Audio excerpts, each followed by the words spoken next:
Today's Daily Brief is brought to you by the Regeneration Summit at the Academy Museum, a 3-day community event highlighting the voices of some of the film industry's big thinkers and brightest stars, while elevating the history of Black cinema. Friday, February 3rd through Sunday, February 5th. For more information, visit academymuseum.org. Peace and love and welcome to the Daily Brief. This is where we bring you the headlines that are impacting the Black experience.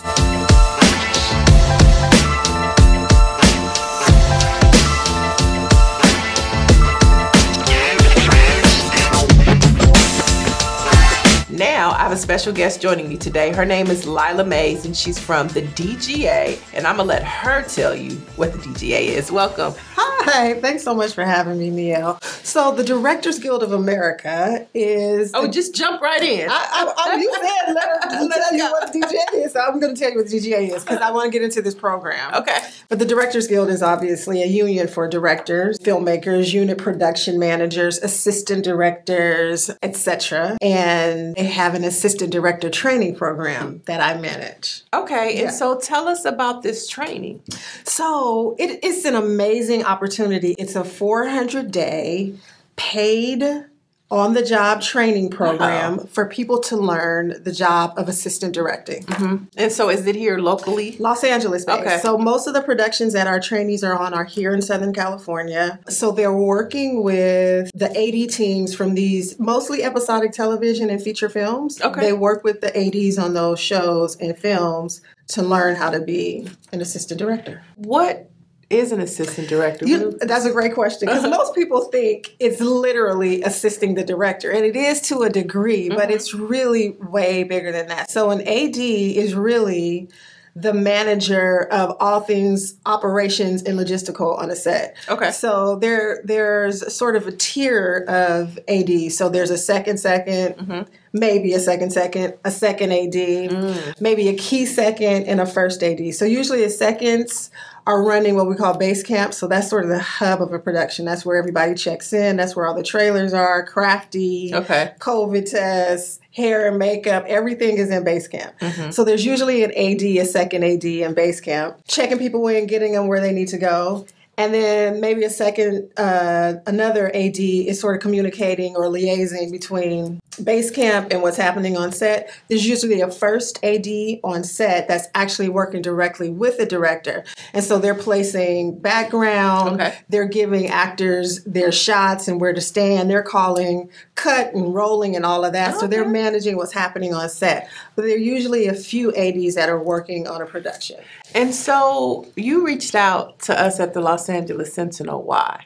Because it's really important to me to get this information out about this program to our community. Right. It's been my pleasure to do some very targeted recruiting, not just for people of color, but for all kinds of people all over the country who may not have heard about this program. It's really why the program was created. Okay. Does this typically lead to a path of directing? It doesn't. So, which is, most people think that if they're ADs, the path is directly to director. People can go on to become directors, but typically what happens is, like I said, there are these tiers.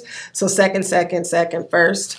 Most people who don't want to be ADs anymore sort of go the route of being a unit production manager. And that's the person that manages the AD team. They manage the budget. They manage all of that. So ADs who've had great experience, they know how to run a set and know how to be efficient in terms of keeping people safe and on time and on budget. They usually go on to become great unit production managers. And some of them go on to become great producers. But it doesn't typically lead to directing. Got it. And so when does this session start? So it's interesting because it's 400 days, like I said, but 400 days are not consecutive days. Okay. Usually takes about 2.5 years, 2.5 to 3 years to complete this program. But it's paid. Paid by whatever program, whatever production they're working on. Okay. Right? Free to apply. But if we send someone, so they do like 50-day rotations, Niele, okay? So if we place trainees on a show like Abbott Elementary, they'll do 50 days there, and then maybe they'll go over to The Mandalorian for 60 days. Maybe they'll get a feature film, like we had 2 trainees on King Richard. And we don't typically rotate them out from a feature film, so that might be like 75 days. So these are rotations, but but there may be some unemployment or a period of waiting for the next assignment, from one assignment to the next. The life of Hollywood. I mean, exactly, right? That's exactly what it is. It's gig work. So it comes when it comes. But for the trainees, they have us, and we're the ones who source the work. So they don't source any work for themselves.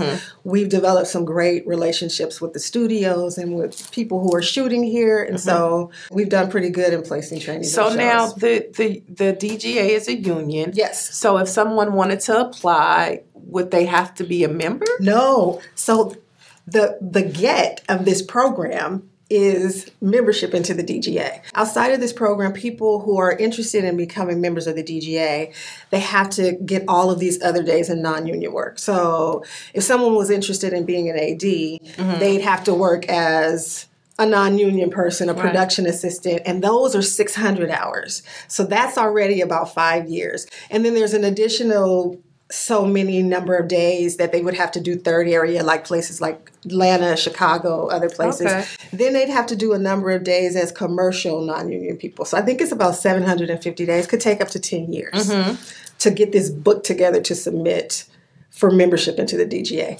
Our program is direct pipeline into the DGAs. So what happens is after they graduate, or when they graduate, when they hit day 401, they land on the qualifications list for membership in Southern California. And so if somebody is watching in New York, yes, they can apply.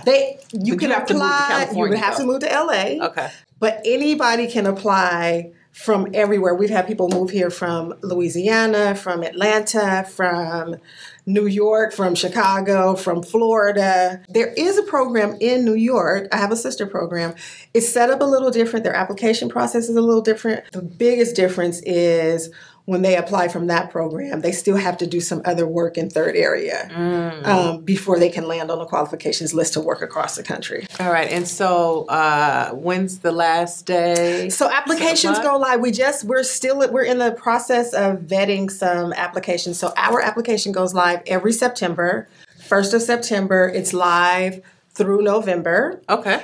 Everything is online. I tell people, read the instructions before hitting the submit button. But they have 2 months to complete it. So go to our website. It goes live every September. And again, they have until November. And then the process is a little lengthy because after our deadline, then we have some consultants review those applications that go through the vetting process. And then we get into like group exercises once we start calling those numbers down. So if they apply in September, we would bring in our newest class the following July. Super competitive. We only take about 10 to 12 people a year. Can you give us the website for more information? Sure. www.trainingplan.org. Thank you so much for sharing this information. Thanks. All right. All right. Now, for the latest in Black news, you want to visit lasentinel.net. And don't forget, the Daily Brief is available wherever podcasts can be found. I'm Niele Anderson, and you have just been debriefed.